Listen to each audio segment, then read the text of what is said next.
One day, two non-athletes woke up and said, "Hey, let's do a sports podcast." These courageous warriors faced great obstacles such as mediocre microphones, Skip Bayless, and Matt Hendrickson. This is The Unathletic.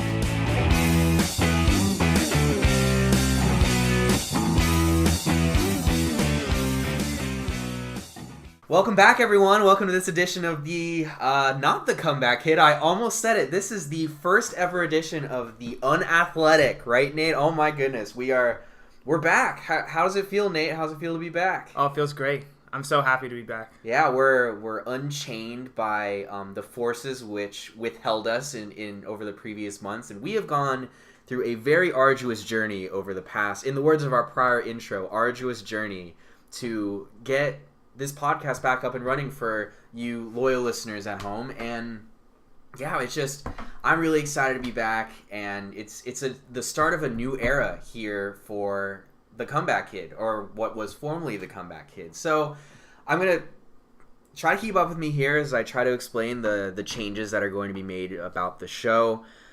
Essentially, the Comeback Kid still exists. However, this is going to be an umbrella term that is going to be used sort of to associate both shows that we're going to be having. So yes, we are going to have two shows every single week. The first show is the one you're listening to right now. This is The Unathletic with myself, Ben Friedel, along with Nate Wiggins. And on Fridays, it'll be Rev Up Those Friars with proud Servite High School alumni Matt Hendrickson, along with fellow Servite alum Nigel Ward, who's on the baseball team, and so they'll be handling things on Fridays. We'll be handling things on Mondays. It's a great time to be, doing podcasts, and we're growing, and we're excited about it, Nate.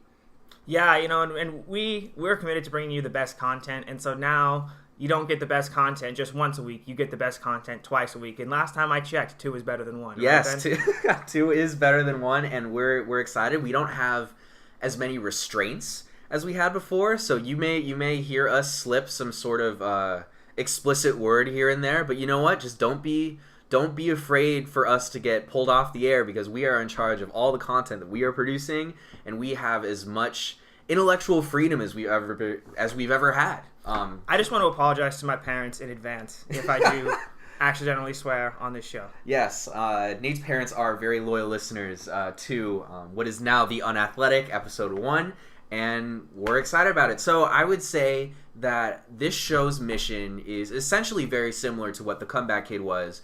We want to bring you sports and stories that we truly care about here on the show, and that usually diverts away from traditional stories that ESPN, Fox Sports may cover, the vicious cycle of the NFL draft combine 24/7, or just talking about LeVar. You love LeVar, but I love LeVar, yeah. And you can't get enough of him. But for me personally, I can get too much of LeVar Ball. So having a break from the LeVar Ball Center is good here and there. So yeah. Anything else, Nate? You wanna point out, or should we just jump right into it? I am just really excited to be able to talk about Arsenal with you God. without the restrictions of family-friendly language, so that you, Ben Friedel, can say how you truly feel can go about Arsenal Football Club. ArsenalfanTV on him. Oh my gosh, yeah, that totally transitions us into our first segment, Nate. And it's been a while since we've done a show,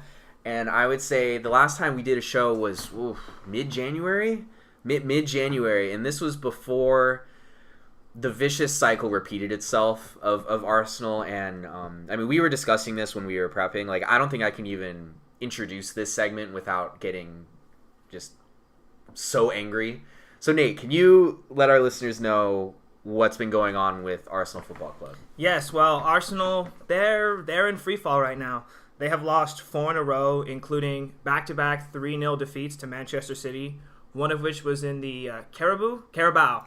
No, we're not talking about reindeer. It's Carabao. It's a Chinese energy drink. Carabao Cup final, and one was in the Premier League. Mm-hmm. Yesterday, they lost to Brighton and Hove Albion, and just for a little context, this is Brighton's first time in the Premier League ever, and their first time in top-flight English football since the 80s. So now Arsenal finds themselves 10 points behind 10 points behind Tottenham. Tottenham's in 4th place. Yeah. Arsenal's in 6th place, and now they are 33 points behind future title winners Manchester City. They have lost more than any other Premier League team in 2018. So now, I ask you, Ben Friedel, should Arsene Wenger go right now? Okay, so before I even get into this, let's preface. I am an Arsenal fan. I've been an Arsenal fan for a number of years now, and so this is a calamity that I feel very personally attached to. To answer your question, Nate, should Arsene Wenger go now? Yes, he should go. He should have, but like. He should go now. He should have gone yesterday. He should have gone a week ago. He should have been gone 5 years ago. He is... I tell Matt this all the time. He's like the Mike Scioscia of the Premier League. Like, no one... Like, he had a lot of success, like, 10 to 15 years ago, but no one really knows why he's still around, and it's kind of just this unbreakable bond, seemingly, right? And so I really think that he needs to go now. And this happens every year. And we didn't have a podcast last year, but I was in the same place emotionally with Arsenal last year, following their back-to-back defeats from West Brom and Crystal Palace. I think both losses were 3-1 defeats.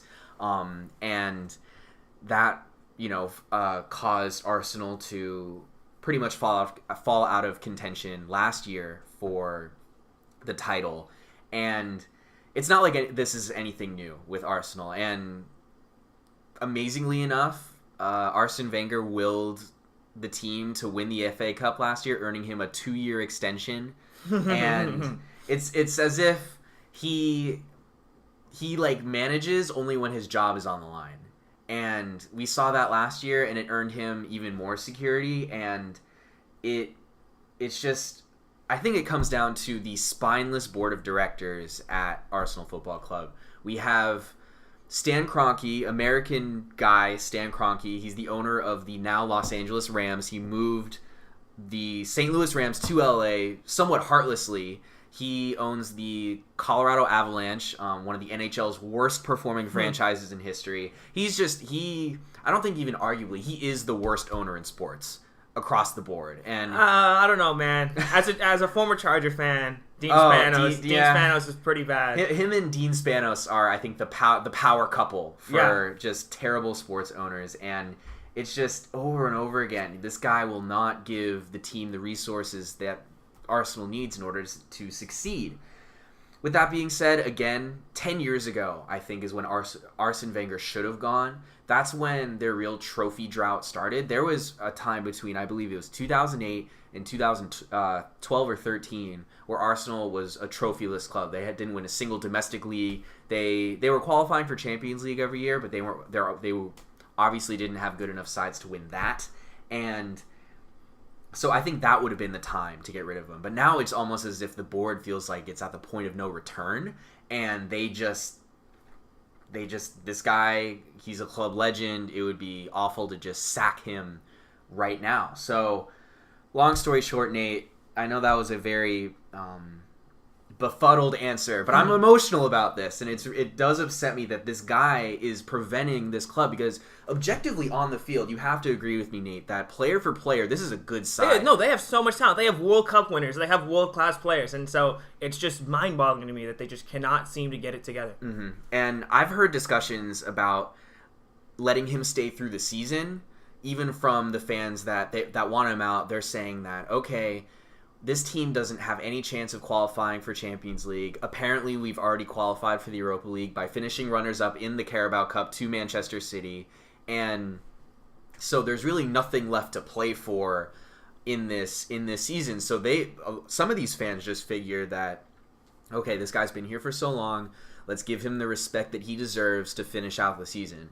But for me personally, he needs to leave now, because we're still in the Europa League. We have AC Milan on Thursday. I would feel so much better going into that fixture if we had a different manager going into Thursday in Milan. And if you look at Milan, for instance, and we were talking about this earlier, they brought in a new manager. They started off the season atrociously, but Gosh, what's the new manager's name? Shoot. Anyways, the new manager for AC Milan, I heard, is just like no nonsense guy. No nonsense. Like he slaps his players like on the head if they even mess up in practice. Yeah. And you don't see any of that from Arsene Wenger. Arsene Wenger's instilled this mentality of complacency within Arsenal, and that is to wake us up. That is not what we need right now. So him thinking that he's the right man to continue this job it's just beyond me. It looks to me, honestly, like the players have quit on him. Mm-hmm. I mean, the effort that they're putting in, it reminds me of at the end of Jurgen Klinsmann's tenure as head coach of the U.S. men's national team. Mm-hmm. That his final World Cup qualifier down in Costa Rica was one of the worst performances I had ever seen from the U.S. men's national team. They looked like they had no energy. They looked to me like they'd just given up. They went down a goal and they just completely given up. They quit on Jurgen Klinsmann, and I'm seeing those same signs with Arsenal. It looks to me that the players, they don't care. They don't want to play for him. So you mentioned the Europa League. Are we really at the point now with Arsenal Football Club, where like the Europa League is a standard that we're at? Because I mean, this is a club that 14 years ago went undefeated. Yeah. Went undefeated in the Premier League, The and now Invincibles, yeah. you know, oh how the mighty have fallen. I mean, it's just crashed and burned. So like the Europa League, is that really the standard that we're setting for Arsenal? So my answer to this question, I think, is a lot different than a lot of other Arsenal fans, especially the ones that you would see on ArsenalfanTV. Shout out my main man Troops, DT. Y'all are doing work. But I honestly think that I'm like surprised if we win anything or qualify for anything with Arsene Wenger in charge. And this partially probably has to do with my own biases as becoming an Arsenal fan probably at the beginning of this decade, most likely. I never experienced the Thierry Henry teams that were so good with Dennis Bergkamp, Patrick Vieira, Robert Pires. Like, I didn't see any of those teams, and I've just heard stories of how they were like what Man City is today, just obliterating teams and just having unparalleled success. And so the only Arsenal I've really known has been the one that has somewhat floundered. I definitely think it's been a step down since I became a fan because. So it's your fault, basically. Yeah, let's not put all the blame on me. I would say the fault is on Arsene Wenger's deteriorating mental state because as he gets older, that dude has lost his mind. He is beyond. I think in his press conference after Brighton, I could see him smiling. He was smiling after saying that, oh, this is the worst run of form I've ever had in my entire career, and, you know, I'm very successful. Like, we don't care if you've been successful. You have not been successful all season, and just because this is the worst that you've done in your... You probably have done worse. You're just so old and forgetful that you forgot how bad you did in the past. Okay? So, the Europa League, I want to go to Milan and have confidence I don't. And I'm just happy that we have officially qualified for Europe next year because I don't think that this team under Arsene Wenger has any sort of quality to be winning anything. Okay, I'm going to ask you this. Like, do you think it's even good that they're qualifying for Europe? Because, I mean, Chelsea won the Premier League last year without having to worry about Europe, and we'll get to Chelsea in a minute. But yeah. I think that maybe having that added distraction of European competition, and I mean, like, if you're going to be in Europe... You know, you're in the Europa League, so you're not playing any of the big boys. You're going out to freaking Ostersund, Sweden, or wherever. So, like, is European competition even something that Arsenal needs? Because they're just qualifying for a competition that they have no chance of winning anyway, whether it's the Europa League or the Champions League. I'll say it again. As long as Arsene Wenger's in charge, we don't have a chance of winning anything. So, as a fan, I personally want us to stay in Europe because that gives me something more to root for during the season. Because we're not winning the Premier League, we're not winning the Europa League, we're not winning the FA Cup or EFL Cup or whatever, the Carabao Cup, right? And it's just, I don't know, man. Like, as long as Arsene Wenger is here, again, I'll say it, I would be genuinely surprised if we won anything, but I don't think that being uninvolved in European competition would help things. Like, that's how far it's really gotten, because, like, what am I supposed to say? Oh, yeah, if we don't qualify for the Europa League, that means, whoa, we're Premier League champions next year. Like, no, we have so many pressing player for player problems. Like there needs to be a lot of not only manager change but roster movement, like drastically, in order for this team to even think about once again qualifying for the top 4. Yeah, I mean, you talk about the roster moves that need to happen. What are some specific moves that need to happen in terms of player personnel that you think can get this team back to just top 4 contention? Yeah, so I have a few ideas. Number one is we need a new goalie. Petr Cech, we need to put him in a retirement home. He is looking slow. I don't think he can see anymore. He's just botching balls. He has no, like, once he's saved, like, a shot and needs to kick a goal kick down the field, he can't even do that properly. Like, he'll give up a horrible pass away for a Swansea attacker to come in, cut off the ball, and then score immediately. Like, so many of our worst conceded goals this year against sides that are getting run up in the Premier League. Like, you got teams like Swansea, which until recently hadn't won anything, and like Brighton and Bournemouth. Yeah. Like these, like we can't even beat these teams that have been getting beaten up all season. These are teams that are like in relegation battles. Like Yeah. these are teams that have a chance of getting relegated. Mm-hmm. So I mean, what does that say about us, right? Like, are we the real relegation side? Like, not that we're going to get relegated this year. We're way too far up in the table for that. But like, skill wise, like we have these relegation teams that have just run us over. But we need a new goalie. Petr Cech, he's damaged goods. He's not good enough anymore. I'll say I've heard potential names being thrown out, like Jan Oblak from Atletico Madrid. If Real Madrid end up getting a new goalie, I could see maybe Keylor Navas coming into Arsenal. I think that would be a somewhat quality replacement. But it comes down to, will any of these players want to come to Arsenal? Which is pretty amazing because we managed to sign Aubameyang amidst all of this. Aubameyang committed to come to a team that has historically every single year just fallen into turmoil. And so after all of this, will any of these good players want to come to Arsenal? So I think a goalie's definitely a must. We needed 2 new center backs. Not 1, but 2. You said 2 is better than 1? Yeah, we need 2, Nate. Like, Koscielny, he's old. He's done. He's finished. Like, he's our captain, but you see no leadership out there on the field. Like, for me, when I think of a captain, I think of like a Tim Howard on the U.S. men's national team, of him just screaming at his players in order for them to shape up on the field, a field general. Koscielny, like, he can barely even, like, I feel like he's so old that he can barely even make a tackle anymore. So how does he even expect to have the respect of younger players in order to be a field general in this way? So Koscielny, he's old. Mustafi can't even stay on his feet. He's slipping everywhere. He needs to Mustafi's a World Cup winner. So yeah, World Cup winner. That just blows my mind that, like, he suddenly forgot how to defend. Yeah, but you realize that I think that Petr Cech has forgotten how to be a good keeper, and these defenders have forgotten how to defend because Arsene Wenger, the manager, the one who's in charge of instructing them and setting tactical formations, has lost his mind. So when that has happened, the players will therefore, still need to follow his instructions, just suffer as a result. I have no doubt that these are good players. It's just that management has just brought these players to a place where they're not even playable anymore. And so center backs was definitely need to go.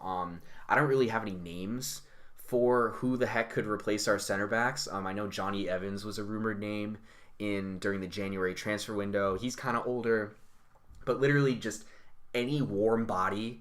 Go to MLS, pull some MLS defenders for all I care. Honestly, I watched some of Arsenal's defending, and I'm like, Ben, you try and make fun of MLS, but you could, like, some of the defending Arsenal does, you could not survive in MLS with that defending. Oh my honestly. God. Yeah, just give me who's a bad MLS team? Like Vancouver?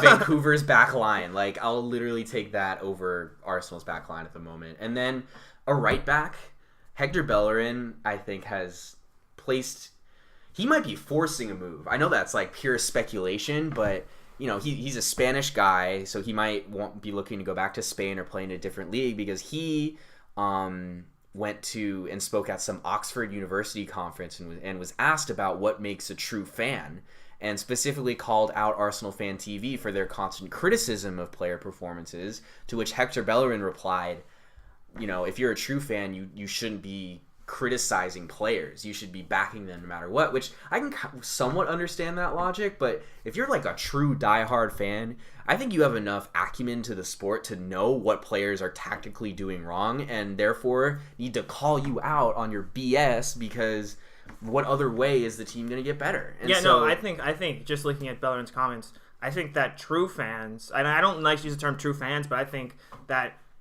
it almost makes you a better fan if you're willing to criticize your own players instead of just walking around with blinders on saying, "Oh, hey, everything's all right." Mm-hmm. Yeah, totally. And it's amazing because Bellerin said all this stuff, but his performances have not been backing up those statements. Like, he's still just, he can't pass. He's claimed and advertised as this really fast right back that can just sprint down the line and beat anyone on the run. But, like, seeing him on the field, he can't outrun anyone to get back on his line and properly defend as a right back. So I think a new right back, I was honestly, if this shows how bad it's gotten, I was sad when we sold Matthew Debussy because he was finally healthy, and like he would have been better than anything we put at right back so far this season. And then a holding mid. I think this arguably could be, besides the back line, our most crucial need. We have good midfielders. Jack Wilshere, Aaron Ramsey, I back them. They've put in, amidst all of this chaos, I feel like they've actually put in good performances. I think Jack Wilshere's been probably Arsenal's best player this season. They've really been good. Aaron Ramsey scored a hat trick a few weeks ago in one of our few wins in this just horrible rut. And Granit Xhaka, though, I think partially this comes down to Arsene Wenger playing him as a holding mid when he is not a holding mid. He's definitely a more attack-minded midfielder, more inclined to make a lot more shots. But he can't pass. Like, the guy cannot complete. I think he has like a 50% pass completion rate. He can't pass. And what's even worse is we sold Francis Coquelin, who's like one of our only true holding mids. Therefore, we have no depth. So if we didn't want to play Granit Xhaka, like, who would we play? Like Mohamed El Neni, but he can't provide any creativity. He kind of just stays in the back and just... So there's a lot of systemic, not only management problems, but depth problems for Arsenal as well. And that's what happens when you sell guys like Alex Oxlade-Chamberlain, when you sell guys like Olivier Giroud. There's like no depth Theo on Walcott, this team. Yeah. And so, albeit those guys, their time may have been now to go. So I think that's just further this problem of having guys that it was their time to leave the club, but not having ready and willing replacements. Yeah.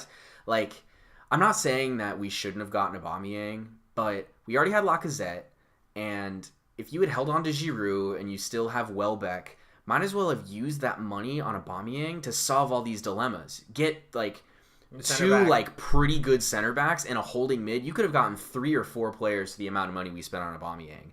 And so attack wasn't our need. We know that we could score goals. Lacazette, Ozil, and getting Mkhitaryan on a swap from Man U. Like, there's no doubt that this team would have been able to score goals. So I don't think that the needs were addressed in the January transfer window. And again, not just I love that we have Pierre-Emerick Aubameyang, but if he has no one to give him service, he can't be effective.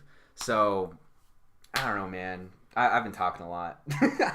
It's been frustrating, dude. That's for sure. Well, given let's just assume that Arsene Wenger walks away at the end of the season. Let's just assume that. Even though it might not even happen. Even though if I was a betting man, I would say it's not going to happen. Yeah.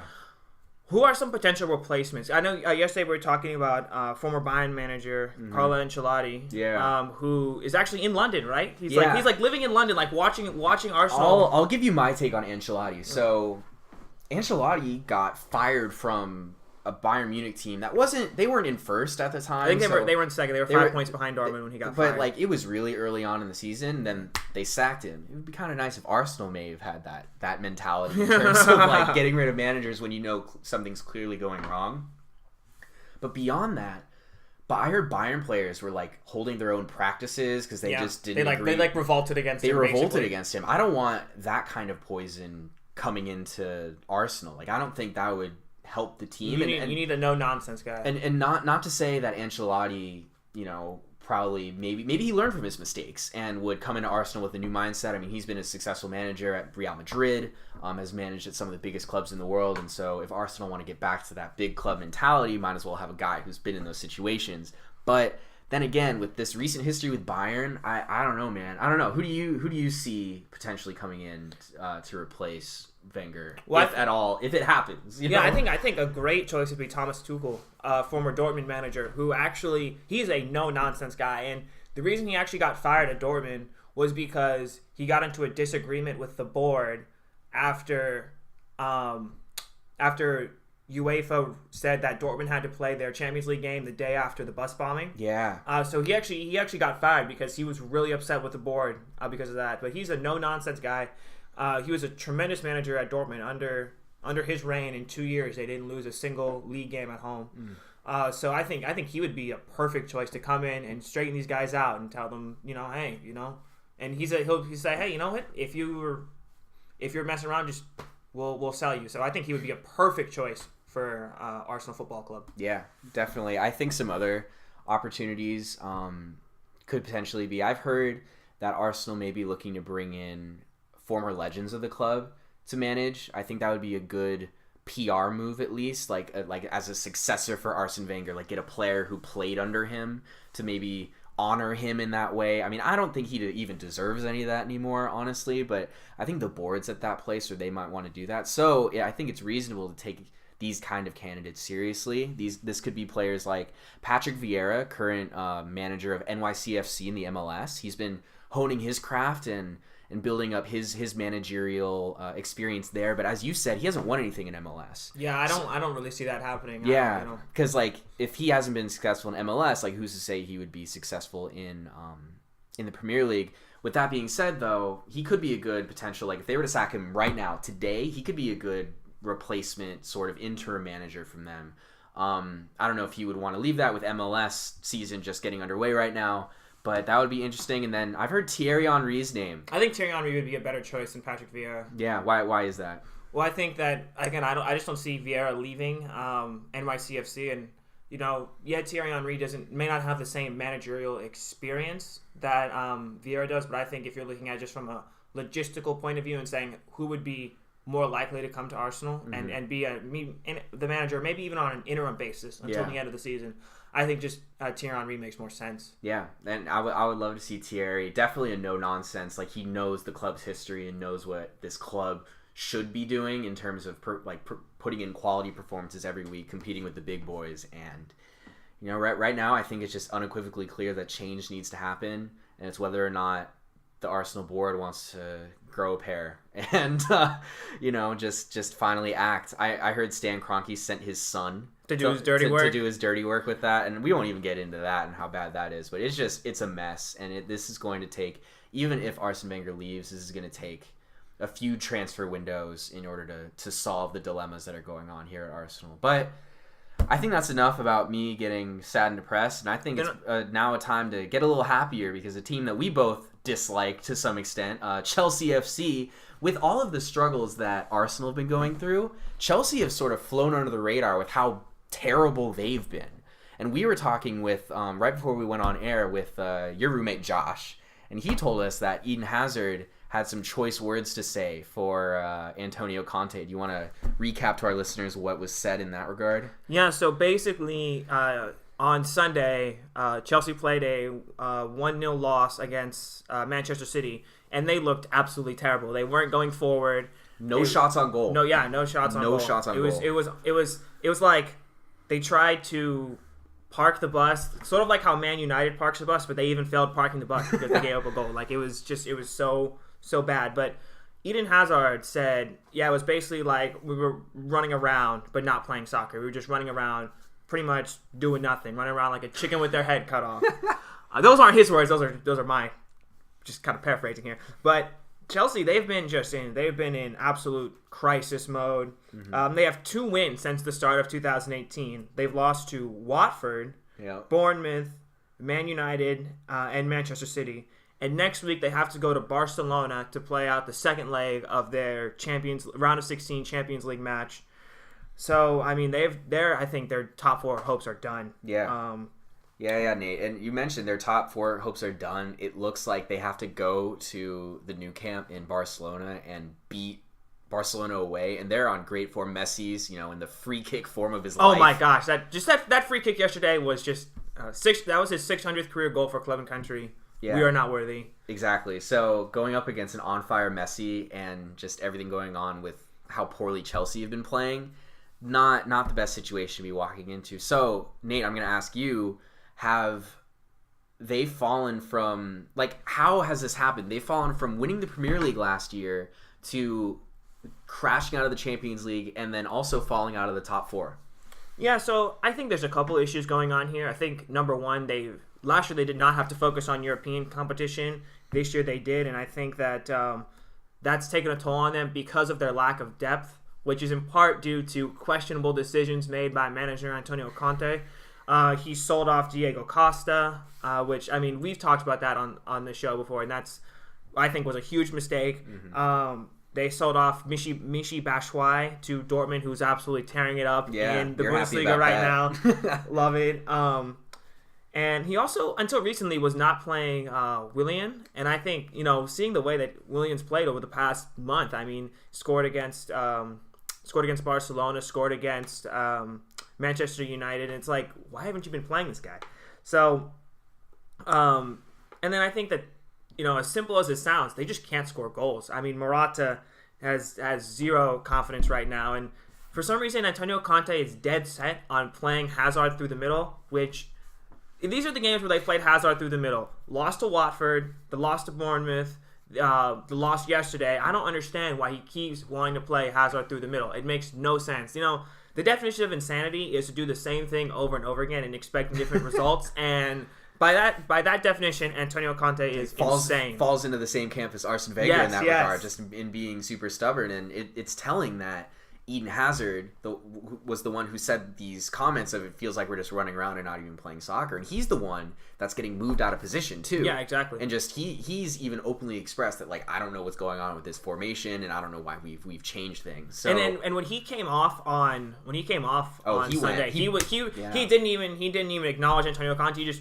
went straight to the bench, and I think he's gone in the summer. I don't think he wants to be there anymore. Yeah, so I mean, you mentioned that he's gone in the summer, but if Chelsea, let's say Chelsea, I was talking about Eden Hazard. Eden Hazard will be leaving Chelsea in the summer. Yeah, got it. Sorry. Yeah, I mean, yeah. I think if a managerial change doesn't happen now, we could see him move in the summer. Yeah. I've heard, and this was obviously probably comments made right after Chelsea won the Premier League, but Eden Hazard was asked about all the rumors. He's like, I'm happy where I am, but like, see how things have changed. It's real easy to be happy when you're winning. Yeah, oh yeah, definitely, right. But so if Chelsea, let's imagine that Chelsea get battered by Barcelona like 4-0. Like they pull, like Liverpool beat Porto like 5-0. 5-0, yeah. Let's imagine this happens. What is it? Not this Thursday, but next Thursday.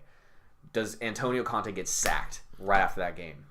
Yeah, I think so, and I'm gonna be honest. I think he wants to get sacked, and like as crazy as that sounds, I really think that he does not want to be there. But he's not gonna resign because, I mean, hey, if someone was paying me money to do something, I wouldn't want to leave that either. Yeah. But I know he's very upset with the board because they're not giving him the money that he's wanted to make moves during the transfer window. I know that he wanted to go after Lukaku. They missed out on Lukaku, and he didn't during the January window.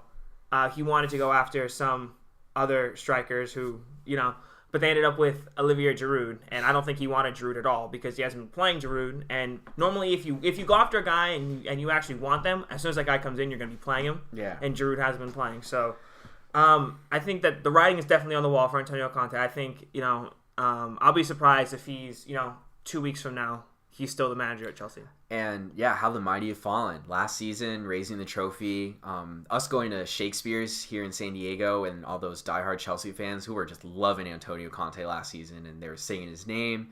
How the tables have turned in that regard, and it's been really amazing to see.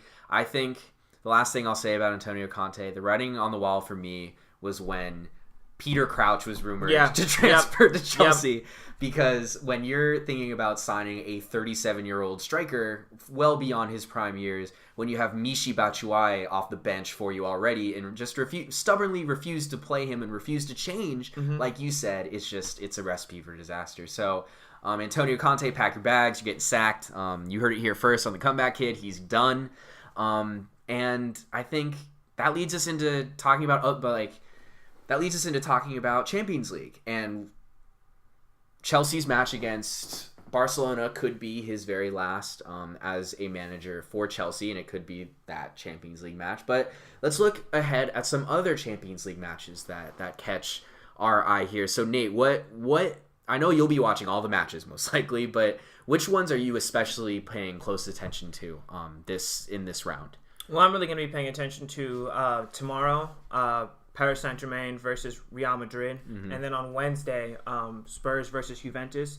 So PSG right now, they're kind of in a precarious position because they trail 3-1 on aggregate. They lost 3-1 in Madrid a couple weeks ago, and now they need to come back from a 3-1 deficit without their $200 million man. Neymar just had foot surgery, and he's going to be out pretty much for the remainder of the season. We'll see what happens with the World Cup. So I think PSG, they're in a really bad spot, and I see Real Madrid to go through. Yeah, and it's going to be tough to win without Neymar, but that poses the question. I knew have we seen Neymar play his last game as a PSG player? Is he, by your somewhat, we called you crazy at the time, but like I'm starting to think this might actually happen, that Neymar might move to Real Madrid and Real Madrid might be able to pony up the money to get him there. So do you think that we've seen Neymar in his last game for PSG? No, I think that I do eventually think he will end up playing for Real Madrid, but it's going to be after Ronaldo leaves to make his move to go play in MLS. Oh my god!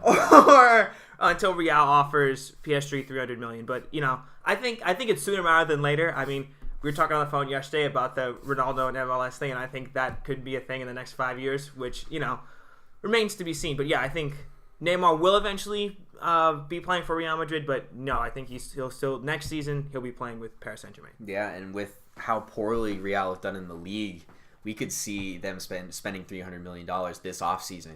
Like they could sell Bale, sell a few players in order to get a surplus in there, in order to spend $300 million. And how hated would Neymar be in Barcelona if that happened? Oh my gosh.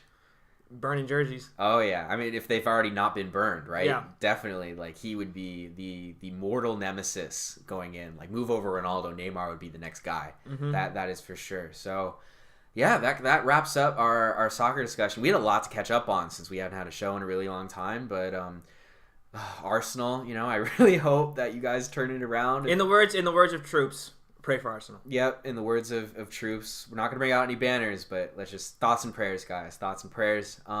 So when we come back, we're actually going to be moving over to another kind of corruption, speaking of, in the NCAA. A lot of stuff's been going on, and we're here to bring you all of it. So stay tuned, and we'll be right back. Like what you're hearing? Well, I've got news for you. You no longer have to wait a whole week to hear from your favorite sports personalities. Hi, I'm Nate Wiggins, and Ben Friedel and I have got you covered. Give our show, The Unathletic, a sports podcast, a listen. We release new episodes every Monday and are committed to bringing you the best content. That's right, the very best content.